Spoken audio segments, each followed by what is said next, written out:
नमस्कार दोस्तों। तो दोस्तों आपने देखा हो कि बहुजन समाज पार्टी 2007 से 2014 या 15 तक किस तरीके से ग्रोथ कर रही थी और मुख्यमंत्री भी थी। उस टाइम पे उनका दबदबा था उत्तर प्रदेश के अंदर। लेकिन जब 2014 के बाद बहुजन समाज पार्टी का धीरे धीरे ग्राफ गिरने लगा और इतना गिर चुका कि बहुजन समाज पार्टी को लोग भूलने लगे। लेकिन जब बिहार में अब इलेक्शन होने जा रहे हैं और 2027 के भी चुनाव बहुत ज्यादा करीब आ रहे हैं, तो ऐसे में बहुजन समाज पार्टी फिर से अपने अंदाज में दिखी है और लोग कह रहे हैं कि बहुजन समाज पार्टी का असली दुश्मन कौन है इस टाइम पे जो उनके वोटरों को काट रहा है। जैसे कि आपके दिमाग में आया हो कि बीजेपी होगी, बीजेपी के वोटर अलग ही है भाई, ना कि उनके, ठीक है। और देखा जाए तो कई लोगों के ऑप्शन में ये भी आ रहा है कि कांग्रेस भी होगी, क्योंकि कांग्रेस ने अभी राहुल गांधी ने बिहार के अंदर क्या निकाली, बहुत बड़ी रैली निकाली थी, कम से कम बहुत पूरे बिहार के अंदर, ठीक है, जो बिहार में इलेक्शन है नवंबर में, इस तरीके से। लेकिन और भी आपको दिख रहा होगा कि कंपटीशन एक और हो सकता है, जैसे कि समाजवादी पार्टी जो कि अखिलेश यादव की है। लेकिन मैं यहाँ पर कहना चाहूंगा कि आप सरासर गलत हो। इनमें से कोई नहीं है जो बहुजन समाज के लोग इनको वोट देते होंगे। लेकिन जो है वो है जो कि नगीना लोकसभा से बने एडवोकेट चंद्रशेखर आजाद है, वो एक असली दुश्मन है बहुजन समाज पार्टी का। लेकिन चंद्रशेखर आजाद इनका दुश्मन क्यों है वो मैं आपको बता देता हूं, लेकिन आगे की जो बातें होंगी वो बहुत ज्यादा इंपॉर्टेंट होंगी, तो प्लीज जरूर सुनना उन बातों को। लेकिन पहले हम बात करेंगे कि असली दुश्मन क्यों है। क्योंकि आपने देखा हो कि पहले के जो पुराने लोग हैं जो बहुजन समाज पार्टी को मानते थे, बहुजन समाज पार्टी में अपनी जान दे दिया करते थे, वो लोग तो बहुजन समाज पार्टी को ही वोट देंगे, ये तो मैं लिख के देता हूँ। लेकिन जो आज की जनरेशन है जो पॉलिटिक्स के बारे में जान रही है धीरे धीरे, तो ऐसे में Bahujan Samaj party road show या रैलियां तो निकाल ही रही है ज्यादातर, जैसे कि अभी प्रेजेंट में आकाश आनंद जी बिहार के अंदर निकाल रहे हैं। लेकिन उससे पहले कोई सड़कों पर कोई धरना प्रदर्शन या कोई ऐसा कुछ हो नहीं रहा था। जैसे इसके बीच में एक और पार्टी थी जो कि आजाद समाज पार्टी, यानी कि भीम आर्मी। तो भीम आर्मी के लोग चंद्रशेखर भाई कितनी ज्यादा रैलियां, कभी सम्मेलन कुछ निकाले, तो उनके करीब कौन आ रहा था, जो यंग जनरेशन है बहुजन समाज के लोग, वो आ रहे थे।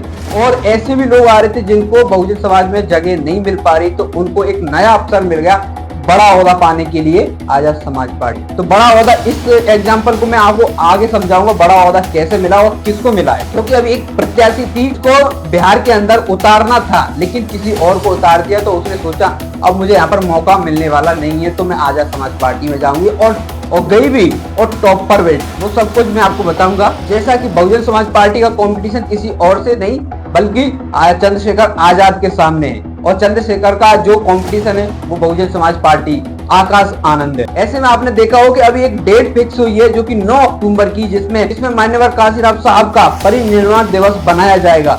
वहां पर जो समारोह होगा वो बहुत भव्य और खतरनाक होगा, लेकिन जो पब्लिक होगी वो अलग अलग बढ़ जाएगी। अगर काश ये दोनों पब्लिक, ये इकट्ठी पब्लिक एक जगह पहुंच जाती तो आपको देखने लायक नजारा होता। लेकिन अभी भी देखने लायक नजारा हुआ क्योंकि दोनों ही अलग अलग जगह कर रहे हैं। ऐसे में आपको पता है कि जब मान्यवर कांशीराम साहब की उत्तराधिकारी बहन मायावती जी, जो कि इन्होंने बहुजन समाज पार्टी बनाई है, और वैसे ही जो कि आजाद समाज पार्टी है, उन्होंने अपने नाम आजाद समाज पार्टी के नाम के पीछे ही कांशीराम साहब लगा रखा। चलिए ये बात तो हुई कि कंपटीशन किसका कौन है और कब कैसे पता चलेगा, ये तो वोटिंग होने के बाद ही पता चलेगा या फिर 9 तारीख को पता चलेगा। लेकिन अब मैं आपको बता दूं कि बिहार में जो इलेक्शन हो रहे हैं उससे पहले किसका दबदबा चल रहा है, किसकी रैली चल रही है, किसका क्या हो रहा है, सब कुछ आज इस वीडियो में मैं आपको बताने जा रहा हूं, ठीक है। तो जैसा कि आपको पता है कि आकाश आनंद बिहार में लगभग 8 से 9 दिन हो चुके हैं अपनी रैली निकाल रहे हैं और बहुजन समाज के लोगों को जागरूक कर रहे हैं और बहुजन समाज के लोगों को बता रहे हैं कि अब बहुजन समाज पार्टी उसी अंदाज में वापस लौट कर आ रही है जिस अंदाज में पहले थी। लेकिन ऐसे में मुझे लगा था कि आकाश आनंद को एयरपोर्ट पे लेने के लिए कुछ चुनिंदा लोग ही आए थे। जैसे कि आप वीडियो देख पा रहे होंगे, यहाँ पर आकाश आनंद एयरपोर्ट पे उतरे हैं, पटना एयरपोर्ट पे। यहाँ पर देख सकते हो कुछ लोग ही है, जिसमें मुख्य अतिथि है हमारे प्रिय आकाश आनंद जी, है ना, और दूसरे है अपने अनिल चौधरी जी और सांसद रामजी गौतम जी, और एक और शख्स है ओम प्रकाश दीवाना, ठीक है। ये कुछ लोग है और कुछ पब्लिक है थोड़ी बहुत। तो ऐसा मुझे लगा कि भाई आकाश आनंद इतने बड़े ओहदे पर, इतनी बड़ी पार्टी के बन चुके प्रेसिडेंट जो भी है, लेकिन उनके लिए इतनी पब्लिक क्यों नहीं आई। लेकिन जब देखा कि एयरपोर्ट पर इतनी पब्लिक नहीं आई, लेकिन पब्लिक के जब पीछे बीच में पहुंचे थे तो पब्लिक इतनी इकट्ठी हो गई कि पूछो मत। जैसे कि आपने देखा होगा कि जब चंद्रशेखर आजाद जाते हैं तो एयरपोर्ट पर कितनी भीड़ हो जाती है, लेकिन जब देखते हैं कि पब्लिक के बीच में जाते हैं तो उतनी पब्लिक रह पाती है जितनी वहां पे। लेकिन ये सब उल्टा है आकाश आनंद के जरिए देखा जाए तो। आकाश आनंद को लेने के लिए कम लोग आते हैं, लेकिन जब वो पब्लिक के बीच में जाते हैं तो वहां पर भीड़ इतनी इकट्ठी हो जाती है कि पूछो मत। जैसा कि अगर आपको पता हो या नहीं हो तो मैं आपको बता देता हूँ कि आकाश आनंद बिहार दौरे पर है और अब पहले दिन से लेकर आकाश आनंद ने चिराग पासवान और नीतीश कुमार की जो भी धड़कन है वो बढ़ा दी है, क्योंकि उनके इलाके में जाकर आकाश आनंद अपना दबदबा बना रहे और बिहार के अंदर जा जाकर हर जगह इतने तीखे तीखे भाषण दे रहे हैं कि आपको सुनने में मजा आएगा। एक बार जरा सुन के देखिए आकाश आनंद के क्या तीखे भाषण। साथियों, आदरणीय बहन कुमारी मायावती जी ने मुझे और मेरे साथ साथ आपके साथ सामने जो मंच पे खड़े सभी पार्टी के नेतागण, सभी पार्टी के पदाधिकारी गांव-गांव, जिले-जिले, विधानसभा भेजने का काम करा। आदरणीय बहन कुमारी मायावती जी आप लोगों को ये बताना चाहती हैं कि आप लोगों को बहुत सदियों से दबाया गया, कुचला गया और अब समय आया है इस 2025 के विधानसभा में कि आप लोगों को अब मांगने की जरूरत नहीं। अब वो समय निकल गया कि जब हमारा समाज दूसरों के सामने हाथ फैलाकर अपनी ले मांगता था, वो समय खत्म। अब समय आ गया है कि आप लोग अपने हक का छीन कर अपने लोगों को बांटने का काम करेंगे। आदरणीय बहन जी ने ये जो नारा दिया था कि जो जमीन सरकारी है वो जमीन हमारी है, इसी नारे को ध्यान में रखते हुए आदरणीय बहन जी ने हमारे समाज के सभी लोगों को जिनके पास जमीन नहीं थी उन सभी को सरकारी जमीन के 3-3 एकड़ के पट्टे काट कर देने का काम किया। और यहाँ पर देखिए कि आकाश आनंद धड़ल्ले से अपने प्रत्याशियों को उतारते जा रहे हैं और अपने प्रत्याशियों की घोषित करते जा रहे हैं धड़ल्ले से। ऐसा किसी ने अभी तक नहीं किया है कि ये मेरा प्रत्याशी है, ये यहाँ से खड़ा हो रहा है, ठीक है। अभी तक उन्होंने लिस्ट जारी की है, लेकिन आकाश आनंद जैसे जैसे वहां पर रैलियां निकाल रहे हैं, ठीक है, दिन ब दिन एक नया प्रत्याशी खड़ा करते जा रहे हैं। जैसे कि वहां पर खड़ा किया अभी ओम प्रकाश दीवाना, ठीक। हमारे मंच पर मौजूद ओम प्रकाश जी भी यहाँ पर मौजूद है। ओम प्रकाश दीवाना, इनके नाम में ही दीवाना है और ये आपके बिहार मोहिनिया विधानसभा से हमारे प्रत्याशी बनकर मैदान में उतर रहे हैं। और दूसरा प्रत्याशी जो कि लेडीज है वो बहुत अच्छे पैमाने पर और अच्छी पब्लिक है, वो है भागलपुर विधानसभा से रेखा दास, जो कि अपना टिकट लेने गई थी वहां पर और टिकट उनको बेखबर दिया गया था। लेकिन उसके बाद जब वो लौट कर आई तो स्टेशन पे ढोल डगाड़ों से, देख सकते आप वीडियो, ढोलों से बैंड बाजों से उनका स्वागत किया गया और वहां पर आकर उन्होंने अपनी न्यूज मीडिया में क्या बयान दिया आप सुनकर हैरान रह जाएंगे कि पब्लिक के लिए उन्होंने क्या बयान दिया। जरा सुनिए उनके वहां से।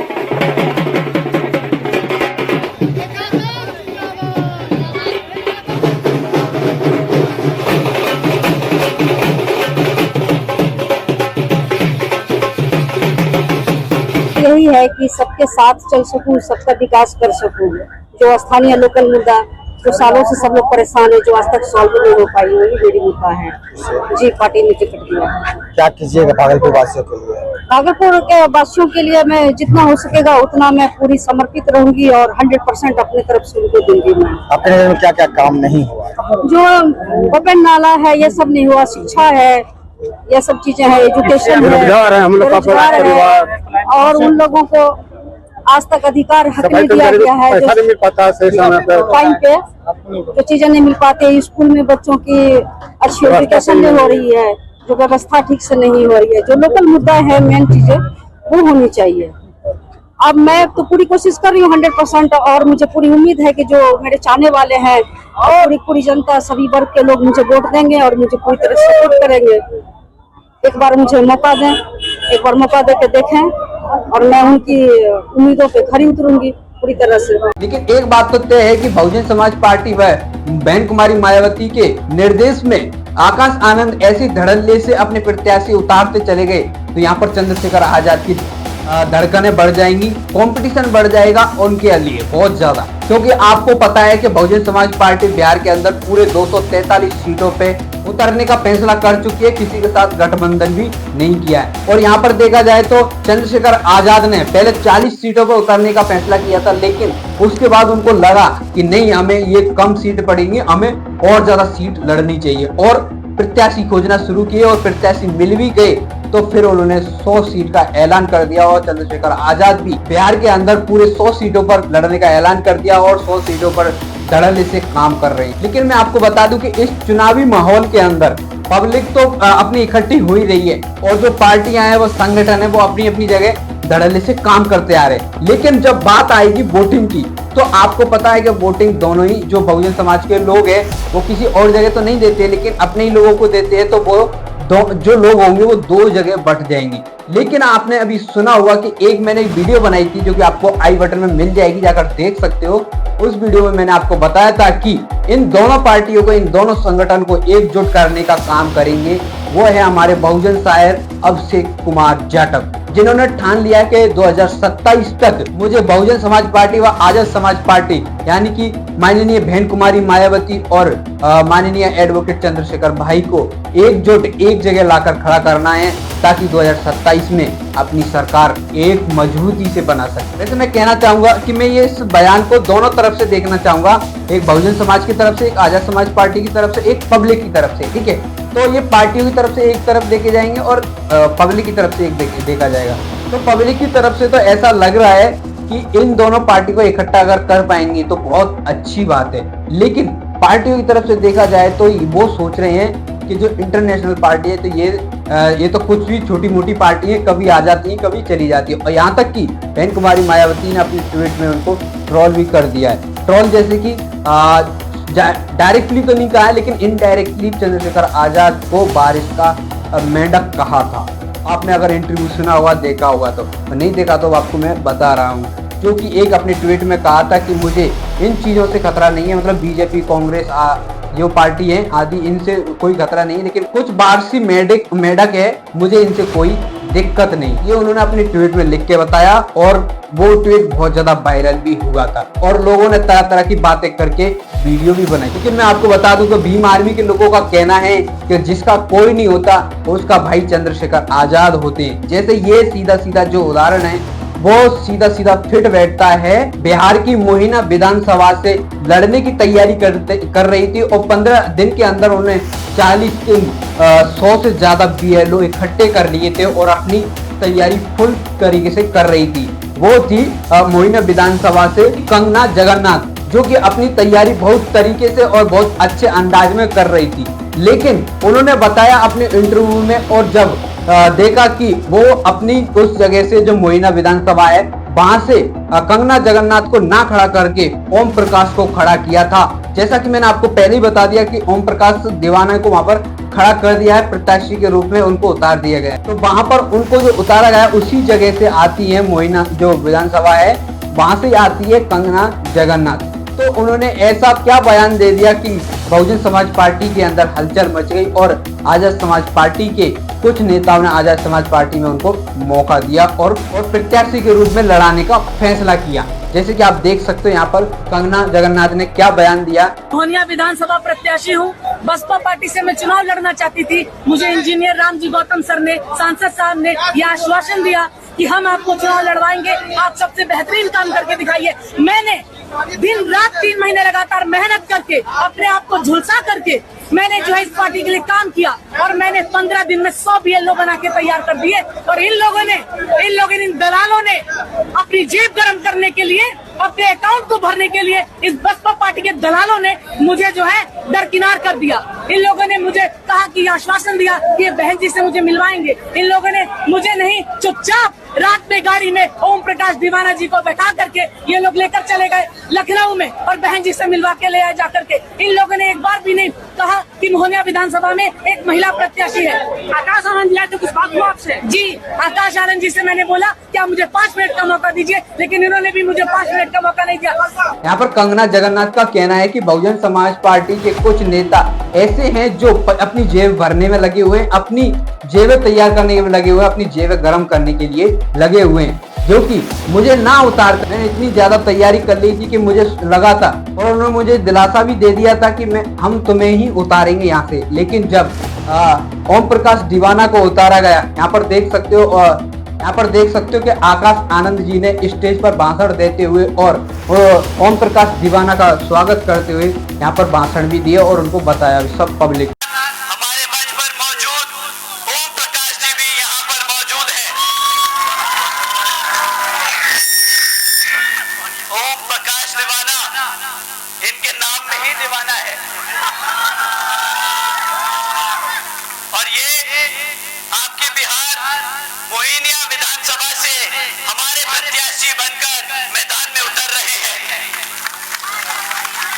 दोस्तों, अगर आपने ये वीडियो यहाँ तक देखा है तो आपको शेयर हो गया होगा कि मैं इन दोनों पार्टियों, इन दोनों तरह के लोगों को, इन दोनों तरह के संगठन के लोगों को बांटने का काम कर रहा हूँ। लेकिन ऐसा नहीं है दोस्तों, ये आप अपने दिमाग में बैठा लीजिए कि मैं भी एक ऐसी कोशिश में लगा हुआ हूँ कि बहुजन समाज पार्टी के लोग और आजाद समाज पार्टी के लोग और जो मान्यवर कांशीराम साहब को, बाबा साहब डॉक्टर भीमराव अंबेडकर को मानने वाले लोग इस चैनल पर सभी इकट्ठे होकर देखे, भीम आर्मी के लोग भी देखे, आजाद समाज पार्टी के लोग भी देखे और बहुजन समाज पार्टी के लोग दोनों ही आकर इस वीडियो को देखे और पूरा समझे कि मैंने इसमें क्या कहा है और अपने अपने जरिए क्या बताया। मैं तो चाहता हूं कि भाई अभिषेक कुमार जाटव की तरह, और मैं आपको बता दूं कि मेरा मकसद नहीं तो बहुजन समाज पार्टी की तारीफ करना है, नहीं आजाद समाज पार्टी की तारीफ करना है। मेरा मकसद है कि ये दोनों पार्टियां एकजुट हो जाए।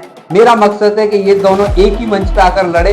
वो पॉलिटिक्स व राजनीति भारत के अंदर एक नया इतिहास लिखकर बता देगी। लेकिन मैं जिस इतिहास की बात कर रहा हूँ वो दिन ब दिन टूटता हुआ जा रहा है। तो मेरा आग्रह है सभी लोगों से कि भाई ज्यादा से ज्यादा कोशिश करो कि अपनी समाज को एकजुट करने की कोशिश करो, ना कि अलग करने की। बस मेरा मकसद तो यही है, और ना ही किसी की भावनाओं को ठेस पहुंचाना है, ना ही किसी पार्टी को बुरा कहना है, ना ही किसी पार्टी को अच्छा कहना है। लेकिन मैं तो यही चाहता हूं कि आप किसी पार्टी को भी अच्छा ना कहो, बस अपने अंदर कमी क्या है उसको ढूंढते हुए, अपनी कमियों पर ध्यान देते हुए आगे बढ़ते रहिए और मेहनत करते रहिए। और जो जितनी मेहनत करेगा वही आगे बढ़ेगा। बस मेरा तो इतना ही कहना है। बाकी आपको इस वीडियो से क्या सीखने को मिला और इस वीडियो को क्या जानने को मिला, बाकी और जो पता चलेगा वो 9 अक्टूबर को पता चलेगा। इससे पहले पता आपको 23 सितंबर को भी चल सकता है। तो अगर आप 23 सितंबर व 9 अक्टूबर के बारे में और कुछ जानना चाहते हो तो आपको बस ज़्यादा कुछ नहीं करना, इस वीडियो को लाइक करके, चैनल को सब्सक्राइब करके, बेल आइकन को प्रेस करके रखना, ताकि जो वीडियो मैं बनाऊंगा वो आप तक